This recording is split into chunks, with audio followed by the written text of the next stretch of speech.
არავინ არ მისულა არავისთან და არ უთქვიათ რომ აბა სად რა როგორ აქჭით რამე შეიძლება დაგეხმაროთ ახო არ დაგეხმარება მაგრამ მაინც სიტყვიერად რა სიტყვასაც ხომ მნიშვნელობა აქვს ხალხის ნაწილი სოფელ კისისხევში საარსებო წყაროს გარეშე დარჩა.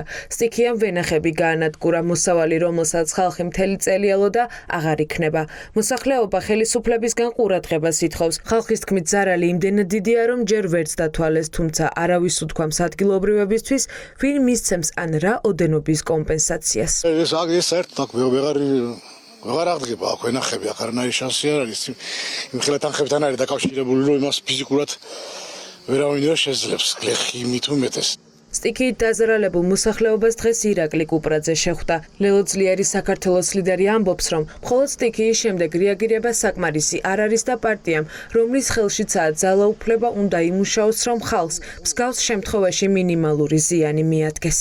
წყალმოვარდნამ გაანადგურა სრულიად, ხედავთ უკან ვას განადგურებულ ვენახებს ჯერჯერობით ხელისუფლების მხრიდან არავინ აქ არ ყოფილა, მხოლოდ ჩვენ მოვედით და მთავარი ამბავი არის ის, რომ ხელისუფლებას ახლა უნდა ქონდეს ერთადერთი რამ საზრუნავი, რომ ეს შრომა რაც აქ გლეხებს უდევს, მათ შრომას პატივის წეს. ამ დრომდე ხელისუფლების არც ერთი წარმომადგენელი არ ყოფილა ამ ადამიანებთან და კომპენსაციაზეც ზედმეტია საუბარი, არანაირი საუბარი არ შემდგარა. ჩვენ იძულებული უნდა გავხადოთ ხელისუფლება სახელმწიფო ბიუჯეტიდან გამოყონ თანხები, რათა ამ ადამიანებს დაეხმარონ და აუნაზღაურონ ის ზიანი, რაც სტიქია მიაყენა. თელავში 12 ივლისს მომხდარმა სტიქიამ ცხადად აჩვენა, რა დღეში შეიძლება აღმოჩნდეს ქალაქი ქაოტური მშენებლობების გამო.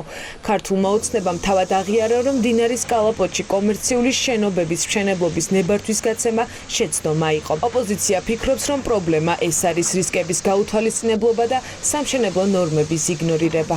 ხელისუფლების საქმე არის პრევენცია. ხელისუფლების საქმე უნდა იყოს თავიდან არიდება იმ მძიმე შედეგების, კატაკლიზმების, ტრაგედიების, რაც შეიძლება არსებობდეს საერთოდ ქვეყანაში. პრევენცია სჭირდება კეთილსინდისიერება, პროფესიონალიზმი და პასუხისმგებლობა, რაც სამწუხაროდ ქართულ ოცნებას არ გააჩნია.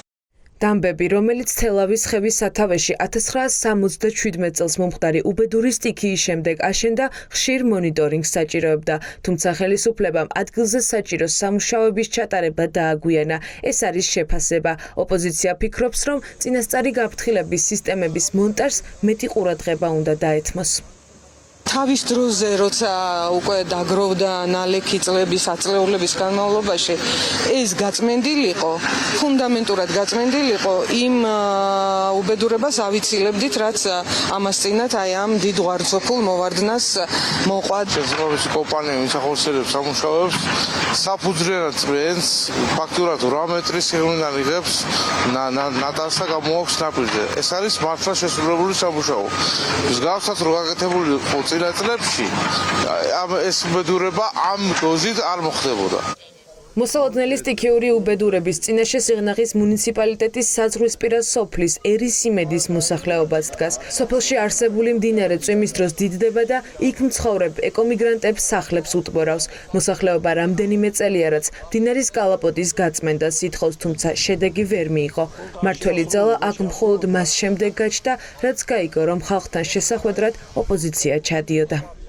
ამ ადამიანებს, რომლებიც ამაგრებენ უმნიშვნელოვანეს საზღვარს და საზღვრისპირა სოფელს ქმნიან, სჭირდება სახელმწიფოს მხარდაჭერა. ადგილობრივების აქტივობის და ჩვენი აქტიურობის შედეგად ხელისუფლება იძულებული გახდა, რომ დაინტერესებულიყო ამ საზღვრისპირა სოფლის პრობლემებით, დაიდო პირობა, რომ 15 აგვისტოდან დაიწყება რეაბილიტაცია, ზიანის შედეგად კომპენსაციების გაცემა და აშენება. 15 აგვისტო ძალიან ახლო პერიოდშია, ჩვენ კიდევ ბევრჯერ ჩამოვალთ აქ, გავაკონტროლებთ. საქართველოს ხელისუფლებამ სამწუხაროდ ვერ მოახერხა ვერც ერთ ჯერზე, ვერც წინა ხელისუფლებებმა და ვერც ამ ხელისუფლებამ, რომ რაღაც დამცავი ჯებირები გაგვეკეთებინა და ვითომ რო უფრთხილდებით გოჯ მიწას, აი აქ ჩანს, რომ არაფერსაც არ უფრთხილდებით. ძლიერმა საქართველომ რეგიონებში მოსახლეობასთან შეხვედრა კახეთში ამ კვირას დაიწყო. შემდეგ უკვე სამხრეთ საქართველო იქნება.